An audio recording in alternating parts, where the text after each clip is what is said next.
മുഖ്യമന്ത്രി സ്ഥാനത്തെ ചൊല്ലിയുള്ള കർണാടക കോൺഗ്രസിലെ തർക്കം സമവായത്തിലേക്ക് 2027 DK ശിവകുമാറിനെ മുഖ്യമന്ത്രിയാക്കാമെന്ന് സിദ്ധരാമയ്യ ഉറപ്പു നൽകി. ഹൈക്കമാൻഡ് നിർദ്ദേശപ്രകാരം നേതാക്കൾ കൂടിക്കാഴ്ച നടത്തി. മുഖ്യമന്ത്രി കസേരക്കായി കർണാടകയിൽ ആഴ്ചകൾ നീണ്ട വടംവലി, പരസ്യ പ്രതികരണങ്ങൾ, ഒടുവിൽ നേതാക്കൾക്കിടയിൽ മഞ്ഞുരുക്കം. സർക്കാരിന്റെ അവസാന ഒരു വർഷം DK ശിവകുമാർ മുഖ്യമന്ത്രി. 2028 നിയമസഭാ തിരഞ്ഞെടുപ്പിൽ DK തന്നെ മുഖ്യമന്ത്രി മുഖം. DKയുടെ വിശ്വസ്തർ മന്ത്രിസഭയിലേക്ക്. ഇതാണ് ഹൈക്കമാൻഡ് നിർദ്ദേശിച്ച കൂടിക്കാഴ്ചയിൽ സിദ്ധരാമയ്യ അവതരിപ്പിച്ച formula.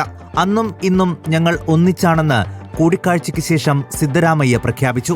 The unity will continue. We are together, and Deputy Chief Minister Mr. DK Shivakumar and myself, you are united, and there is no differences between DK Shivakumar and myself. High command പറയുന്നതാണ് party തീരുമാനമെന്ന് DK ശിവകുമാറും വ്യക്തമാക്കി. Whatever my party high command does, it is our decision. We have been a loyal soldiers of the party. We are confident that we will come back and we will support 29 to bring them back to power. ദില്ലിയിൽ മല്ലികാർജുൻ ഖർഗെ, രാഹുൽ ഗാന്ധി എന്നിവർ യോഗം ചേർന്ന് സാഹചര്യം വിലയിരുത്തി. ആവശ്യമെങ്കിൽ നേതാക്കളെ ദില്ലിക്ക് വിളിപ്പിക്കും. സർക്കാരിനെതിരെ അവിശ്വാസ പ്രമേയം കൊണ്ടുവരുന്നത് ചർച്ച ചെയ്യാൻ BJP JDS നേതാക്കൾ ബംഗളൂരുവിൽ യോഗം ചേർന്നു. റിപ്പോർട്ടർ, ദില്ലി.